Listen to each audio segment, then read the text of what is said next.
Kijk, ze sluiten ons in. Kijk, filmen. Ze sluiten ons in. Achtervolgd worden.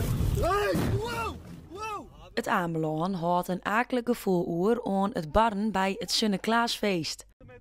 Onder het feest op 4 december kwamen journalisten van PoNet het eiland op om verslag te doen van het feest. De eilanders kwamen toen in conflict met de journalisten. Bij de eerste raadscommissie van de gemeente Ameland was het onderwerp net oerslijn. Partij Ameland 82 maakte om een reden gebruik van de vragenronde aan de burgemeester en wethouders. Wij verdedigen onze mensen, tenminste dat doe ik altijd. Het zijn onze mensen van het eiland die steun geven aan het project. Ik keur de acties die zij gedaan hebben niet goed, absoluut niet. Dat had dan een andere vorm moeten.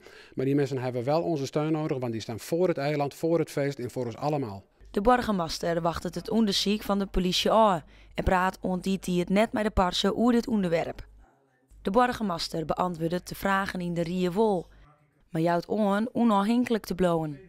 Dan vraag 6, voorzitter. Welke steun kunnen wij geven aan een groep mannen die bij het incident waren betrokken?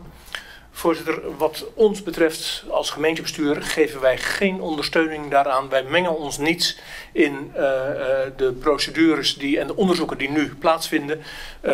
Dat zou ook geen pas geven om dat vanuit de gemeente te doen. De politie en het Openbaar Ministerie moeten hun werk doen. En dan zullen we zien welke conclusies daaruit komen. Teuben jouwt aan dat de gemeente voortzocht van het probleem. Maar zocht er ook een positieve kant van in. Het goede nieuws is dat de gemeente trekt de handen ervan af. Eindse ziet dat net anders, maar dat is politiek. We hebben ons nooit de handen erop leid. Dus de eilandengemeenschap heeft wat dat betreft de handen vrij en dat is wel mooi. De eerste. Welke instrumenten hebben wij om ons Sinterklaasfeest te beschermen? 2. Kan onze burgemeester bijvoorbeeld een noodverordening uitroepen? De toekomst zie ik met vertrouwen tegemoet. De meanskip op het eiland is sterk. Wij komen er wel uit en met elkaar gaan we voor het feest. En dat houden wij zeker weten boven water.